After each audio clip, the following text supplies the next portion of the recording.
Hello नमस्कार दोस्तों, Hindi best story के नए एपिसोड में आप सभी का बहुत बहुत स्वागत है। मैं आपका दोस्त सत्या सिंह आज एक नई कहानी के साथ उपस्थित हुआ हूँ। एक औरत जो खेत में काम करती थी, उसको भूत पकड़ लिया। बहुत ही ज़्यादा मेहनती लड़की औरत थी। इसका नाम था रानी। रानी जो एक बच्चे की माँ है। पति मुंबई कमाता है और वो खेती बाड़ी देखती है।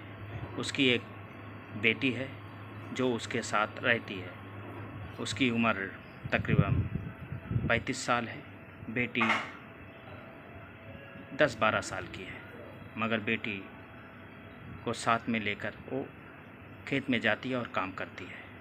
पति बाहर कमाता है और घर की हालात ठीक ठाक है और अच्छा खासा ज़मीन है। ज़मीन में वो दिन भर काम करती है और काम करते करते कितना समय बीत जाता है उसे पता भी नहीं चलता है। क्या होता है दोस्तों, काम करते करते उसको एक दिन तकरीबन दोपहर का वक्त है, बहुत तेज़ धूप है, हवाएं बह रही हैं। इतना बह रहा है, उसके बाद उसको वहाँ पे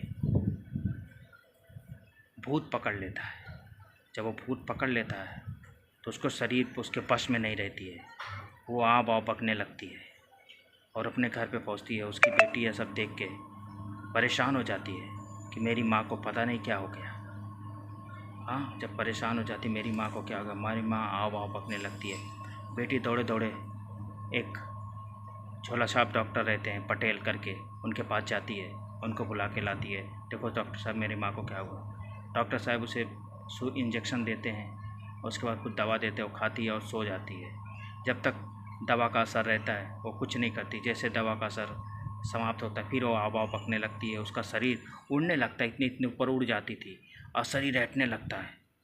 सब परेशान हो जाती है। उस बेटी बोलती पता नहीं क्या। गांव के लोग भी जुट जाते हैं, अरे रानी को क्या हो गया, इतनी मेहनती औरत, इसको हो क्या गया।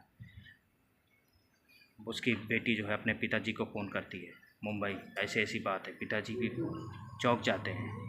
तो पिताजी का एक बहुत ही पुराना दोस्त है जो बाबा है, तंत्र मंत्र की विद्या जानता है। वो घर पे आता है। बाबा अड़गन दास बाबा अड़गन दास जब घर पे आते हैं और उसे झाड़ते हैं तो पता चलता है खेत में पीपल का पेड़ है। जहाँ पर वो गई थी वहाँ पे उसने सुसु कर दिया था।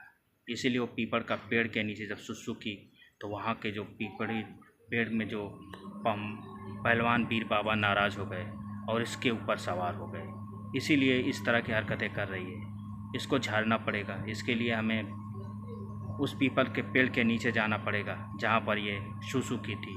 तो बाबा जी जाते हैं। उस और रानी की जो बेटी है वो अपने माँ को लेकर पीपल के पेड़ के नीचे जाती है। वहाँ बाबा जी जो हैं वो शराब वराब बाकायदे हर चीज़ का सेवन लेते हैं। उसके बाद वहाँ पर चढ़ाते हैं। पहलवान वीर बाबा को जब चढ़ाते हैं उसके बाद झाड़ते हैं। जैसे झाड़ते हैं उसके बाद औरत के अंदर से जितने भी भूत थे उसको निकाल कर फेंक देते हैं। जब निकाल कर फेंक देते हैं तो औरत एकदम ठीक ठाक हो जाती है। जब ठीक ठाक हो जाती है वो बोलती है, अरे मैं यहाँ पर कैसे। तो बोलती है, कुछ नहीं माँ, तुम पता नहीं बाबा जी ने तुम्हें सही कर दिया, बस मैं यही कहना चाहती हूँ। बाबा जी का बेटी जो है धन्यवाद देती है। उधर से उसका पति भी बाबा जी को बहुत धन्यवाद देता है और इसकी जो पत्नी है वो ठीक ठाक हो जाती है और फिर से वो खेत में काम करने लगती है। इसीलिए दोस्तों, कभी पीपल के पेड़ के नीचे आप लोग भी पेशाब मत करिएगा। आप लोग भी वहाँ गंदगी मत करिए। वहाँ पर न पहलवान वीर बाबा नाराज़ हो जाएंगे और आपके ऊपर भी भूत का असर हो जाएगा। तो दोस्तों, आज की हमारी कहानी आपको कैसी लगी? अगर अच्छी लगी तो लाइक कीजिए और शेयर कीजिए। मेरे चैनल को सब्सक्राइब कीजिए। तब तक के लिए लव यू।